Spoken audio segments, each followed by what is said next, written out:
Motion with acceleration, యాక్సెలరేటెడ్ motion అంటాం దీన్ని. So దీంట్లో మనకి రెండు రకాలు ఉంటాయి, యూనిఫామ్లీ యాక్సెలరేటెడ్ మోషన్, అలాగే నాన్ యూనిఫామ్లీ యాక్సెలరేటెడ్ మోషన్. రెండు రకాలు ఉంటాయి మనకి, non uniformly accelerated motion, uniformly accelerated motion, non uniformly accelerated motion. So motion with acceleration ఈ రెండు రకాలు ఉంటాయి. యూనిఫామ్లీ యాక్సెలరేటెడ్ మోషన్ వచ్చేటప్పటికి మనం ఈక్వేషన్స్ ఆఫ్ మోషన్ యూజ్ చేస్తాము. నాన్ యూనిఫామ్లీ మోషన్ యాక్సెలరేటెడ్ మోషన్ లో ఏంటి అంటే క్యాలిక్యులస్ మెథడ్ అని ఉంటుంది, అంటే ఇక్కడ మనకి ఇంటిగ్రేషన్, డిఫరెన్సియేషన్ అనేవి వస్తాయి. So first uniformly accelerated motion చూద్దాం. మోషన్ విత్ యాక్సెలరేషన్, యాక్సెలరేషన్ అంటే ఏంటి, ఫస్ట్ ఆఫ్ ఆల్ ఫార్ములా తెలుసు కదా, acceleration is equal to change in velocity by time taken. Change in వెలాసిటీని ఏమని రాయాలి అంటే final velocity minus initial velocity by time taken. So final velocity minus initial velocity by time taken acceleration. So the SI unit of acceleration ఏమవుతుంది, metre per second square. So definition వచ్చేటప్పటికి acceleration definition ఏంటి అంటే it is the rate of change of velocity. Rate of change of అనే పదం ఎందులోనే వచ్చింది అంటే గుర్తు పెట్టేసుకోండి, డినామినేటర్ లో టైం ఉంటుంది. ఎక్కడైతే మనకి రేట్ ఆఫ్ చేంజ్ ఆఫ్ అనే పదం వచ్చిందో అక్కడ మనకి డినామినేటర్ లో ఏముంటుందమ్మా, డినామినేటర్ లో మనకి ఖచ్చితంగా టైం ఉంటుంది. డినామినేటర్ లో టైం ఉంటేనే దానికి రేట్ ఆఫ్ చేంజ్ ఆఫ్ అనే పదం వస్తుంది. So the rate of change of velocity and measures how quickly or slowly an object velocity changes. So rate of change of velocity అంటే ఒక బాడీ ఎంత స్పీడ్ గా వెళ్తోంది, ఎంత స్లోగా వెళ్తోంది, ఈ మెజర్మెంట్స్ ఏదైతే చేస్తామో దాన్ని మనం rate of change of velocity అంటాం. So rate of change of velocity is nothing but acceleration.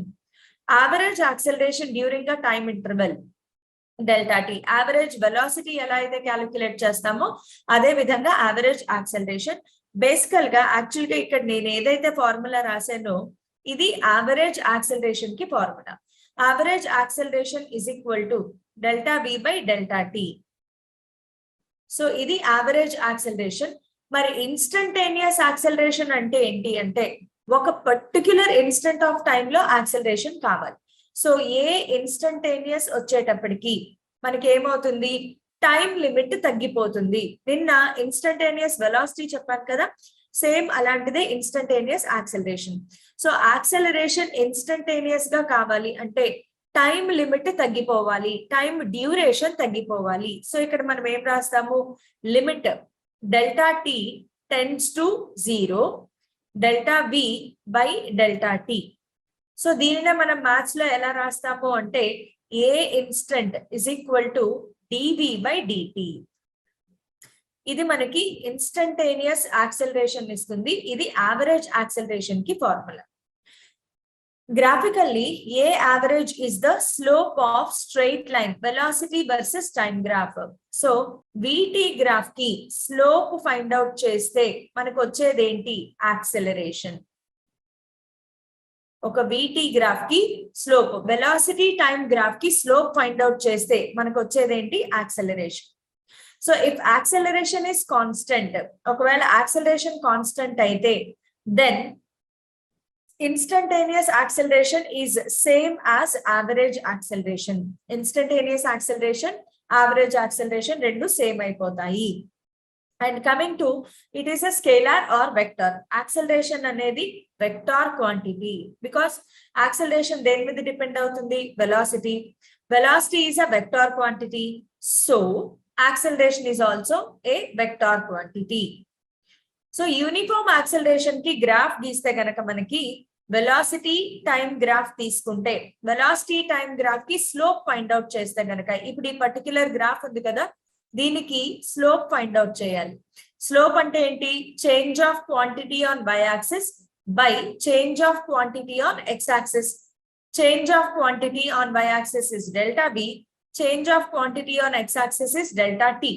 So delta V by delta t is nothing but ఏంటిది మనకి acceleration.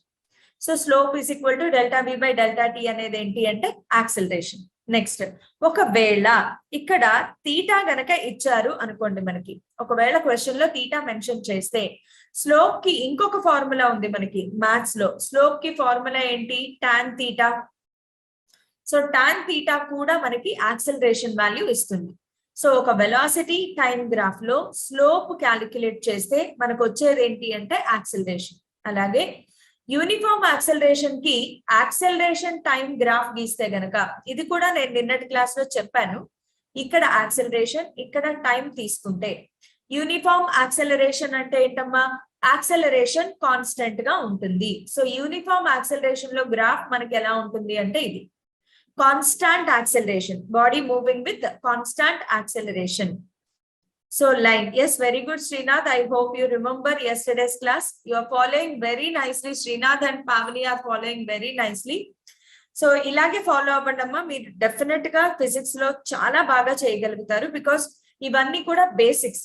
Eppudaithe physics lo manaki basics strong avutayo problems easy ga chesegalugutaru. So very good that you people are going to you people are following very nicely. Moving on to next. Non-uniform acceleration చూడండి. Non-uniform acceleration అంటే acceleration continuous గా change అయిపోతుంది. So velocity time graph కి curve వస్తుంది, అలాగే acceleration time graph కూడా it will be a curve. ఒకవేళ నేను ఇక్కడ యాక్సలరేషన్ ఇక్కడ టైం తీసుకుంటే అది కూడా it will be a curve, any curve, it can be any curve. So in case of non uniform acceleration time graph ఏమవుతుంది అంటే it is a curve. Velocity time graph కూడా కర్వ్ అవుతుంది. దీనికి కూడా స్లోప్ ఫైండ్ అవుట్ చేయొచ్చు. అయితే slope ఏంటి అంటే ఈ పాయింట్ దగ్గర స్లోప్ ఫైండ్ అవుట్ చేస్తే ఇన్స్టంటేనియస్ యాక్సలరేషన్ వస్తుంది. సో ఇక్కడ మనం స్లోప్ ఫైండ్ అవుట్ చేయొచ్చు అనమాట. ఇది డెల్టా బి అవుతుంది, ఇది డెల్టా టీ అవుతుంది. So slope is equal to delta B by delta T. Okay, ఇది నాన్ యూనిఫామ్ యాక్సలరేషన్.